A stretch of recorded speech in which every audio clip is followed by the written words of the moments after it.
بسم اللہ الرحمن الرحیم۔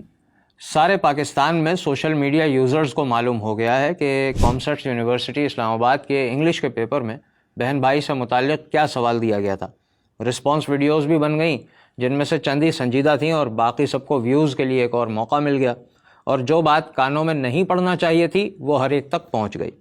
لبرلز کا مقصد پورا ہو گیا اور اب وہ ستو نہیں کچھ اور پی کر آرام سے سو رہے ہیں۔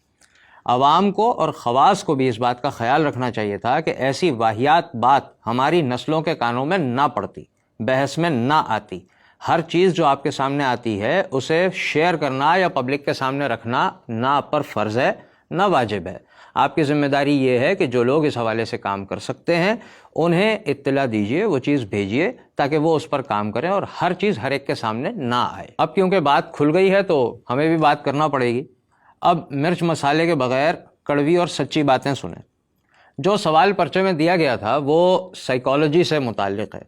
یورپین فلاسفرز اور تھنکرز صدیوں سے اس سوال کا جواب تلاش کر رہے ہیں کہ اخلاق کسے کہتے ہیں، مورالٹی کیا ہے، صحیح اور غلط کا پتہ کیسے چلایا جائے گا۔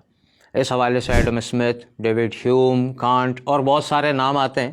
موجودہ زمانے کے لوگوں میں جوناتھن ہائٹ کا نام آتا ہے اور اس کی مورل فاؤنڈیشن تھیوری کو بہت زیادہ اہمیت دی جاتی ہے۔ اسی تھیوری سے یہ سوال لیا گیا تھا جو پیپر میں دیا گیا۔ وہ یہ جواب صدیوں سے ڈھونڈ رہے ہیں کہ اخلاق کیا ہے۔ وجہ یہ ہے کہ ان کے پاس وہی موجود نہیں ہے۔ بائبل میں کرپشن ہو چکی ہے، سب جانتے ہیں۔ حضرت عیسیٰ علیہ السلام کے ارشادات اس طرح محفوظ نہیں کیے گئے جس طرح خاتم النبیین حضرت محمد مصطفیٰ صلی اللہ علیہ وسلم کی احادیث کو جمع کیا گیا اور محفوظ کیا گیا۔ پچھلی آسمانی کتابوں کی حفاظت ان کی امتوں کے سپرد کی گئی تھی لیکن وہ ناکام رہیں۔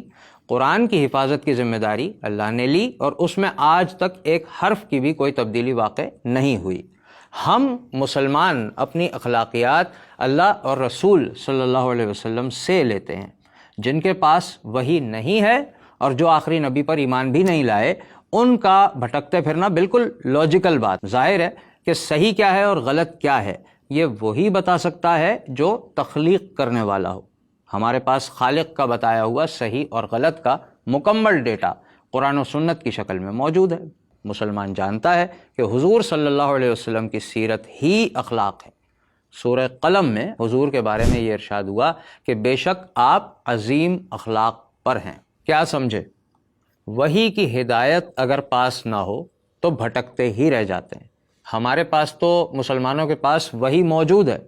یہ لبرلز اور سیکولرز جو بے دین لوگ ہیں یہ وحی کو نہیں مانتے۔ اپنی عقل سے ہر دور میں نئے نئے تجربے یہ کرتے رہے ہیں اور ہر تجربے کے نتیجے میں پہلے ان کا اپنا معاشرہ ہی برباد ہوا ہے۔ مشینیں بنانا ان کی عقل کو اچھا لگا، آج ساری دنیا پولوشن کا عذاب جھیل رہی ہے۔ دین کو پرسنلی بندے کی حد تک رکھنا اور سسٹم سے نکال دینا یعنی سیکولرزم، سیکولر ہو جانا، یہ ان کی عقل میں آیا تھا۔ آج وہاں جیزس کے کارٹون، جیزس پر طنز، مذاق اور ہر قسم کی فوش میمز، موویز سب بن رہا ہے۔ انسان کو کسی کا پابند نہیں ہونا چاہیے یعنی لبرلزم ان کی عقلوں کو اچھا لگا تھا۔ آج مادر پدر آزاد معاشرہ لے کر بیٹھے ہیں اور ہم جنس پرستی جیسی چیز کو عقل کا تقاضا مان رہے ہیں۔ ہم میں اور ان میں فرق ہے، اس فرق کو سمجھیں۔ ہمارے پاس وحی کی ہدایت ہے۔ ہم اگر شراب نہیں پیتے تو اس لیے کہ اللہ اور اس کے رسول نے منع کیا ہے۔ سور اس لیے نہیں کھاتے کہ اللہ اور اس کے رسول نے روکا ہے۔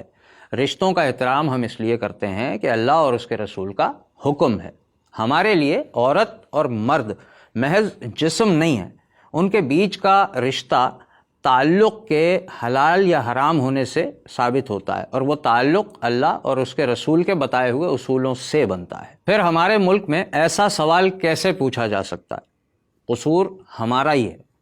ہمارا مسئلہ یہ ہے کہ ہمارا آئیڈیل وہی ویسٹ ہے۔ ہم ہر معاملے میں اسی کے نظام کو لیے چلے جا رہے ہیں۔ ہمیں تعلیمی نظام بھی پسند ہے تو انہی لوگوں کا پسند ہے۔ ان کے تمام سبجیکٹس کا مرکز، محور، سینٹر پوائنٹ صرف دنیا ہے۔ تمام سبجیکٹس میں وحی کی تعلیمات بالکل غائب ہیں، وحی سے خالی، ہدایت سے خالی، عقل پر مبنی تمام سبجیکٹس ہیں۔ مغرب اسی تعلیم پر چل کر اخلاقی طور پر خود مکمل برباد ہو چکا ہے اور ہم ہیں کہ اسی کے راستے پر چلنے کے لیے مرے جا رہے ہیں۔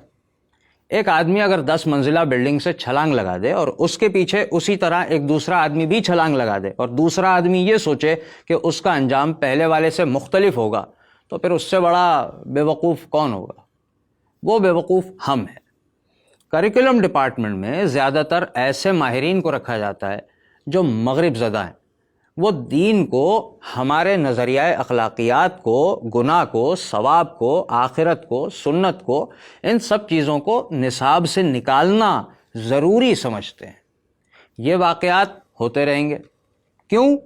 اس لیے کہ کبھی علماء کی طرف سے، ایماندار لوگوں کی طرف سے اور سمجھدار ہمارے پڑھے لکھے مسلمانوں کی طرف سے اجتماعی طور پر کبھی کوئی سنجیدہ مطالبہ کیا ہی نہیں گیا کہ اس بھیانک مغربی نظام تعلیم کو ختم کر کے اپنا نظام لایا جائے جو اپنے نصاب کے مطابق ہو۔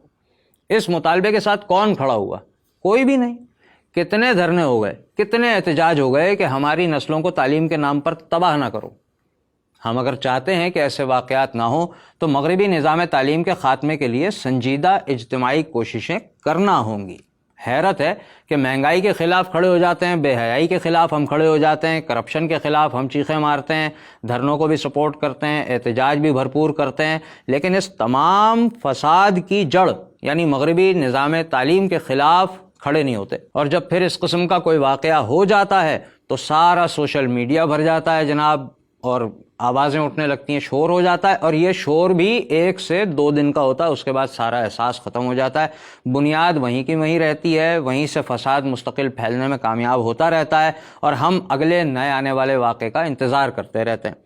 جب تک ہم اس یقین کو اپنے اندر پھر سے پیدا نہیں کریں گے کہ ہم دین کے اصولوں پر چل کر ہی دنیا اور آخرت دونوں کی کامیابی حاصل کر سکتے ہیں، اس وقت تک اس سے کہیں زیادہ بھیانک مسائل دیکھنے پڑیں گے۔